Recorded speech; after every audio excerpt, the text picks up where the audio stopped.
আমরা এখন আমাদের ফিফথ চ্যাপ্টার যেটা সেই চ্যাপ্টারটা নিয়ে কাজ করব, ম্যানেজিং কাস্টমার্স। কিভাবে আপনি এক্সিস্টিং কাস্টমার ব্রাউজ করবেন, সার্চ করবেন, এক্সিস্টিং কাস্টমার প্রোফাইল কিভাবে মডিফাই করবেন, আনওয়ান্টেড কাস্টমার কিভাবে ডেটাবেস থেকে ডিলিট করে দিবেন, নিউ কাস্টমার কিভাবে অ্যাড করবেন। সেই জন্য আমরা এখন কাস্টমার প্রোফাইল মডিউলটা ডেভেলপ করব। এখানে এই মডিউলটা ডেমো কাস্টমার্স টেবিলের উপরে বেস করে আমরা ডেভেলপ করব। এখানে দেখেন এটা হচ্ছে এক্সিস্টিং কাস্টমার লিস্ট। এখানে যে ব্রেড ক্রাম্বস আছে, আমরা কাস্টমার নেমগুলোকে লিঙ্ক করেছি। লিঙ্কে ক্লিক করলে আমরা ওই কাস্টমারের ডিটেল দেখতে পারবো আর একটা মডেল ডায়লগ পেজে। এটা হচ্ছে নর্মাল পেজ। নর্মাল পেজের উপরে যেটা শো করে সেটা হচ্ছে মডেল ডায়লগ। এরপরে এখানে দেখেন নিউ কাস্টমার এন্ট্রির জন্য ক্রিয়েট কাস্টমার বা নিউ কাস্টমার, অ্যাড কাস্টমার যাই বলেন, এখানে একটা আমরা বাটন সেট করব। এই বাটনে ক্লিক করলে আমরা একটা ফর্ম পাবো। ওই ফর্মে নতুন কাস্টমারটা আমরা এন্ট্রি দিব। ওকে, তাহলে চলেন কিভাবে একটা পেজ তৈরি করা যায়। এখানে দুটো পেজ একসাথে তৈরি হবে। একটা ইন্টারঅ্যাক্টিভ গ্রিড রিপোর্টের জন্য, এই ইন্টারঅ্যাক্টিভ গ্রিডের সাথে আমরা একটা ফর্মও নিব। আমরা এখন আমাদের অ্যাপ বিল্ডারে চলে যাব। এই যে অ্যাপ বিল্ডারে আসলাম, আমাদের অ্যাপ্লিকেশনে আসলাম। আমাদের অ্যাপ্লিকেশনে আসার পরে এখানে দেখেন ক্রিয়েট পেজ এসছেন। এখানে ক্রিয়েট পেজ, এই ক্রিয়েট পেজ বাটনটা ক্লিক করেন। ক্রিয়েট পেজ বাটনে ক্লিক করার পরে দেখেন পেজ ক্রিয়েট করার জন্য একটা বিশাল উইজার্ড এসছে। এখানে বিভিন্ন ধরনের পেজ রয়েছে। আমরা এখন যে পেজটা নিব সেটা হচ্ছে ইন্টারঅ্যাক্টিভ গ্রিড। ইন্টারঅ্যাক্টিভ গ্রিড এটা হচ্ছে উইথ ফর্ম অপশন এনেবল করে দেওয়া যায়, মানে ডিএমএল অপারেশনও এখান থেকে অপারেট করা যায়। তারপরে ইন্টারঅ্যাক্টিভ গ্রিড, এই ইন্টারঅ্যাক্টিভ প্রসেসে আপনি এখান থেকে ডেটাগুলোকে বিভিন্নভাবে ম্যানিপুলেট করতে পারবেন, বিভিন্ন স্টাইলে রিপোর্ট করে আপনি দেখতে পারবেন। এখান থেকে চলেন আমরা এই ইন্টারঅ্যাক্টিভ গ্রিড অপশনটা নেই। উইজার্ড থেকে ইন্টারঅ্যাক্টিভ গ্রিড অপশনে ক্লিক করেন। এখানে দেখেন আমরা কাস্টমারের জন্য যে পেজ নাম্বার ডিফাইন করে এসেছিলাম, কত ডিফাইন করে এসেছিলাম মনে আছে? Page number 2। Page name customers, এই পেজটা হবে কি normal page. Page number 2, page name customers, page mode normal. আমরা এর সাথে ফর্মও নিতে চাই, এজন্য নিচে দেখেন include form page, include form page বাটনটা এনেবল করে দেন।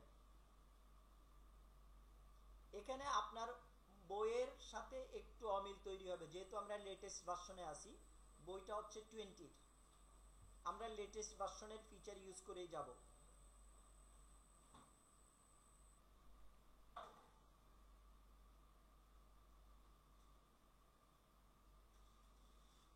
এরপরে হচ্ছে ফর্ম পেজ। ফর্ম পেজটা নিব আমরা 7। ফর্ম পেজটা নিব 7। Form page name customer detail, customer details. Form পেজটা হবে মডেল ডায়লগ, ফর্ম পেজটা হবে মডেল ডায়লগ। দেখেন তাহলে আমরা রিপোর্ট পেজটা সেট করে নিলাম। Page number 2, page name customers, page mode normal. Form include করলাম, form page number 7, form page name customer detail, form page mode modal dialog. এবার আসেন সোর্স, ডেটা সোর্সে, data source local database, source type table. Source type কি? Table. Table owner আমাদের schema name, workspace name. টেবিলটা আমরা select করি demo customers. কোন table select করব? Demo customers.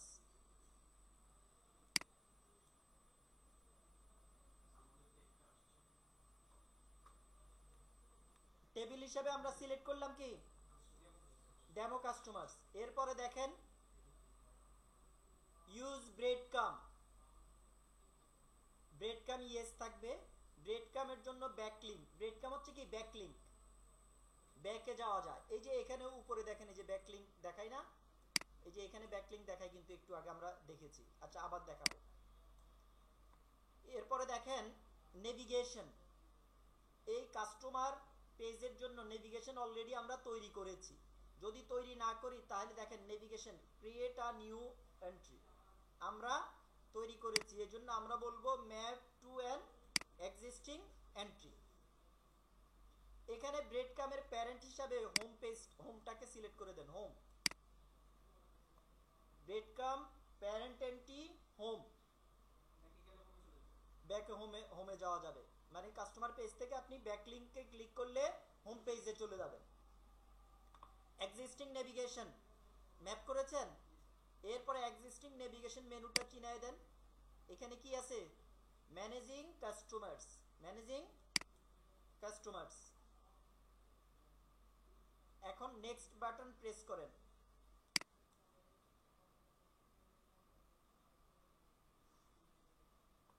প্রাইমারি কি হিসাবে অটোমেটিক কাস্টমার আইডিটা সে সিলেক্ট করেছে। নেক্সট বাটন প্রেস করেন, সরি নেক্সট বাটন না, ক্রিয়েট পেজ বাটন প্রেস করেন। এখন দেখেন আপনার কাস্টমার টেবিলের উপরে বেস করে একটা রিপোর্ট তৈরি হয়ে গেছে, কত দ্রুত। এই যে আমরা এখন রান করি, এই যে run button, save and run. দেখেন এই যে এক্সিস্টিং কাস্টমার নিয়ে আমার একটা রিপোর্ট হয়ে গেছে।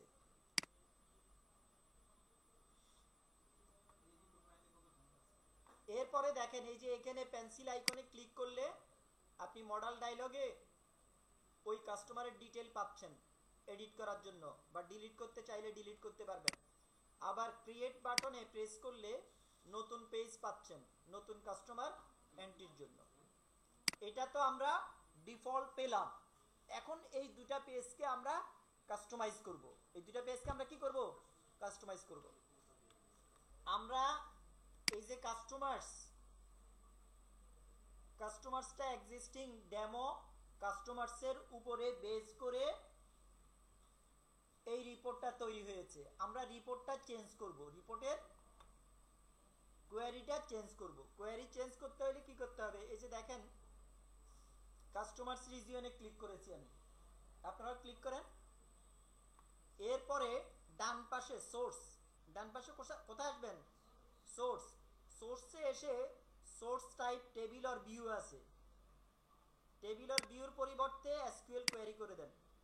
নিচে দেখেন এই টেবিলের উপরে ডিফল্ট একটা এসকিউএল কোয়েরি শো করছে, করেছে।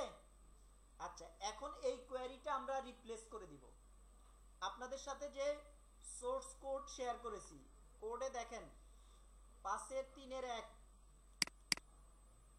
এই যে এই কোডটা কপি করেন। এখানে আমরা customer ID first name last নেমকে কনকেট করেছি, অ্যাড্রেস 1 নিয়েছি, অ্যাড্রেস 2 কে ডিকোড করেছি।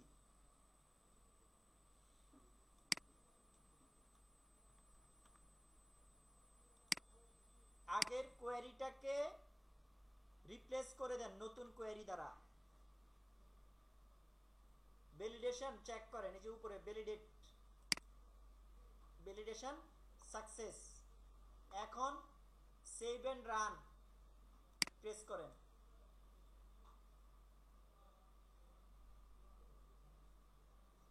এখন এক্সিস্টিং ডেটাগুলো নিয়ে এসছে, কি নিয়ে এসছে এক্সিস্টিং ডেটা। এখানে কলামের লিস্টে একটু উল্টাপাল্টা হয়ে গেছে, এখন কলাম লিস্টটা আমরা সাজিয়ে নিব।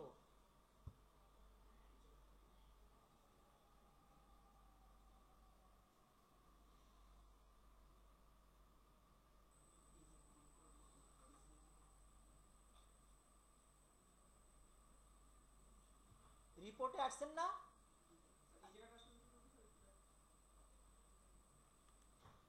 অ্যাকশনে ক্লিক করে কলামসে ক্লিক করেন। এখন দেখেন যেই কলামগুলোতে টিক মার্ক করবেন সেগুলো শো করবে। আমি এই যে অ্যাপেক্স লিংক টিক মার্ক তুলে দিলাম, অ্যাপেক্স লিংক টিক মার্ক তুলে দিলাম। যেই কলামটাও উপরে দেখাইতে চান, সবার উপরে আমি দেখাইতে চাই কি কাস্টমার নেম, এই দেখেন অ্যারো সাইন দিয়ে সেটাকে উপরে নেন, বাম পাশে অ্যারো ক্লিক করে এটাকে উপরে নেন। এই যে সবার উপরে কাস্টমার নিলাম। কাস্টমারের পরে হচ্ছে অ্যাড্রেস, অ্যাড্রেসে সিলেক্ট করে উপরে নেন অ্যাড্রেস। অ্যাড্রেসের পরে হচ্ছে city, caste, state, postal code. এবার সেভ দেন। ওকে, আচ্ছা এবার আবার অ্যাকশনে যান, অ্যাকশন, এই যে সেভ রিপোর্ট, রিপোর্টে এসছেন, রিপোর্টে এসে আবার সেভ দেন। এখন সব সময় এইভাবে দেখতে পারবে সকল ইউজার। ওকে, আচ্ছা কলামের নামগুলো হেডিংগুলো একটু রিনেম করেন। কোথায় যাবেন?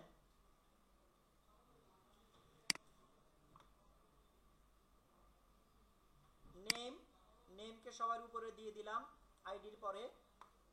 নেমের কাস্টমার নেমকে হেডিং দিলাম নেম, তারপর হচ্ছে কাস্টমার অ্যাড্রেস, অ্যাড্রেসকে হেডিং দিলাম অ্যাড্রেস, কাস্টমার অ্যাড্রেসকে সিটি কে হেডিং সেট করলাম সিটি, স্টেট, স্টেটকে হেডিং সেট করলাম স্টেট, তারপর হচ্ছে পোস্টাল কোড, পোস্টাল কোডের হেডিং দিলাম জিপ কোড, জিপ,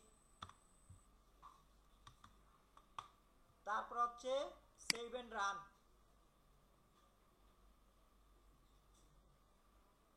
ঠিক আছে, এই যে আমরা এখানে লিঙ্কটা কিন্তু ডিসেবল করে দিছি না লিঙ্ক।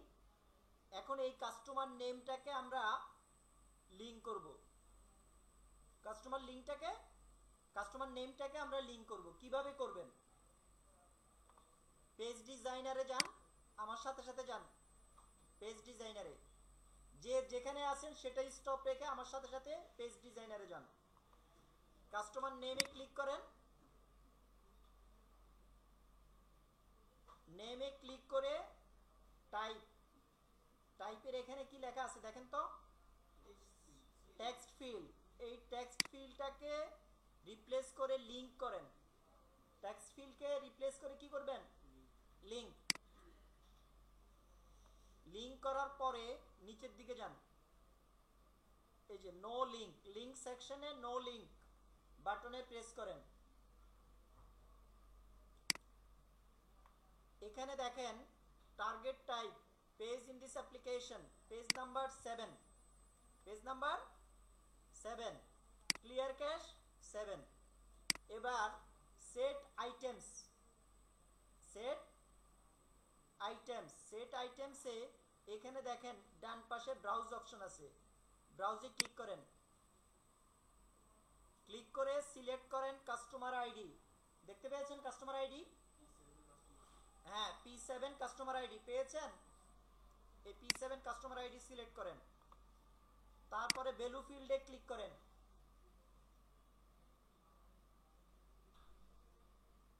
ভ্যালু ফিল্ডে ক্লিক করেছেন।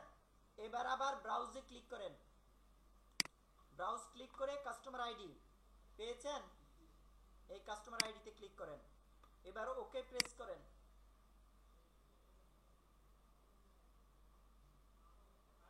এবার save and run button press করেন। এখন দেখেন নেমটা কি হয়ে গেছে? লিংক হয়ে গেছে।